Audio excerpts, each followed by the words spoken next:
Clapham chemical attack suspect was a good Muslim who bought halal meat and avoided alcohol, friends say, as questions grow over how authorities and church leaders allowed him to claim he'd converted to Christianity to stay in the UK. Authorities and leaders from the Church of England are now facing questions after it emerged that Ezedi, who is an Afghan national according to most news outlets, was allowed to stay in the UK following 2 failed asylum applications after converting to Christianity. In 2020 or 2021, it is understood a priest vouched for his conversion and argued he was wholly committed to his new religion, Christianity, which aided his application on his 3rd attempt. The Church of England has been criticised in the past for aiding migrants from refugee backgrounds with their asylum claims if they convert. Back in 2021, we had the case of the terrorist who blew himself up in a taxi with a homemade bomb outside Liverpool's Women's Hospital. He was also an alleged Christian convert who reportedly had an asylum claim rejected in 2014.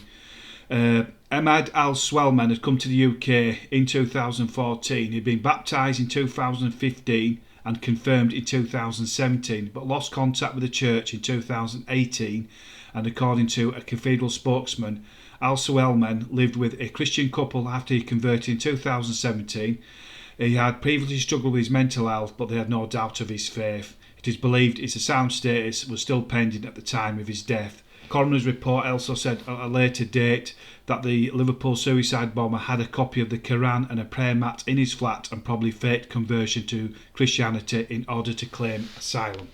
Abdul Ezedi pleaded guilty at Newcastle Crown Court to 1 charge of sexual assault and 1 of exposure. He was sentenced to 9 weeks imprisonment for the sexual assault and 36 weeks for the exposure. Both sentences were suspended for 2 years. He's been turned down twice for asylum, but on his 3rd application in October 2020, he was granted leave to remain, having convinced a tribunal in Newcastle that his conversion to Christianity made his return to Afghanistan unsafe.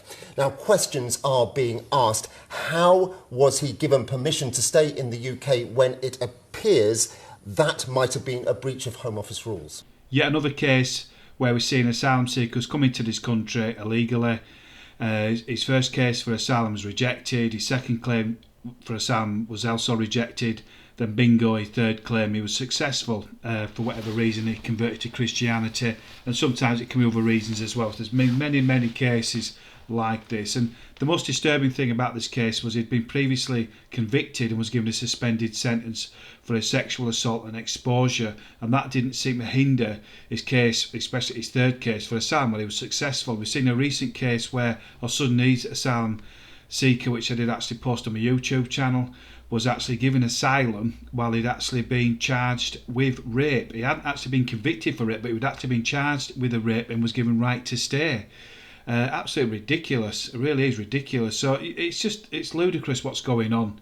And you think that in many cases when you've actually failed in your first attempt at asylum, that the authorities would then detain you,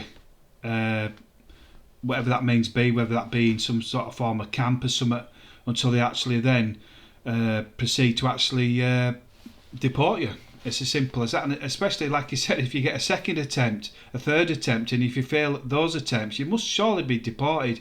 And it just seems a matter of time before these people are accepted and given right to stay, as I've often called these people the undeportables. Once they're here, it seems virtually impossible to deport these people.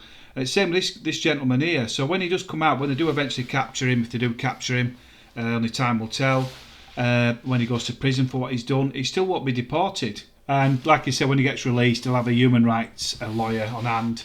He'll fight his case and he'll end up staying in this country, because a lot of these characters, what you heard about, say, several years ago for various crimes, whether it's rape, murder, even acts of terrorism to a degree, when they get out of prison, you never seem to hear them. There's not much publicity about them coming out.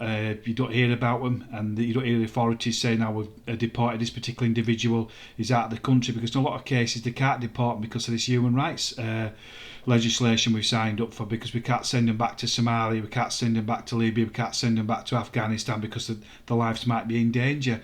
While our own people, our lives are in danger with these people being here.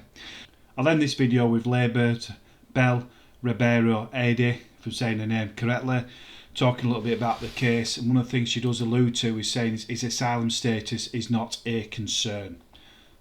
I think the fact that he was a convicted sex offender is definitely an issue for concern. Anybody who commits a heinous act like that, you really want to understand, I suppose, why perhaps they may have not spent more time perhaps in prison or something of the like. His asylum status, though, is not really the issue of concern. The issue is that he would attack a woman and her children in this particular way, and the fact that we have ever increasing incidences of violence against women and girls.